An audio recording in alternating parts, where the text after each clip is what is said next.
அண்மை செய்தியை பார்த்து வருகிறோம். வங்கக்கடலில் நிலவிய காற்றழுத்த தாழ்வு பகுதி ஆழ்ந்த காற்றழுத்த தாழ்வு பகுதியாக வலுப்பெற்றிருக்கிறது.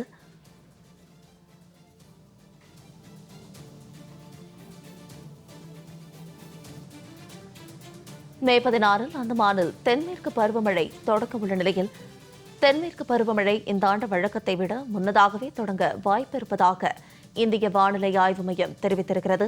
மேலும் இது குறித்தான கூடுதல் விவரங்களோடு இணைகிறார் எமது செய்தியாளர் லாவண்யா.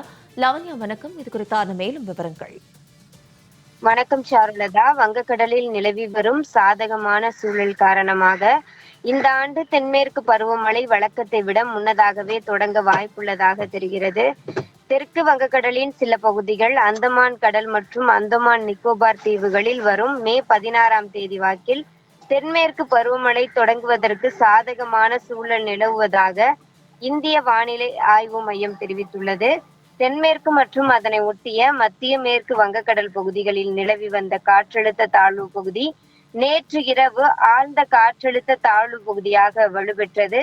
ஆழ்ந்த காற்றழுத்த தாழ்வு பகுதி இன்று காலை தென்மேற்கு மற்றும் அதனை ஒட்டிய மத்திய மேற்கு வங்கக்கடல் பகுதியில் நிலவி வருகிறது. இதன் காரணமாக அடுத்த சில நாட்களுக்கு அந்தமான் மற்றும் அதனை ஒட்டிய வங்கக்கடல் பகுதிகளில் பலத்த காற்றுடன் கூடிய மழை பெய்யக்கூடும் என இந்திய வானிலை ஆய்வு மையம் தெரிவித்துள்ளது.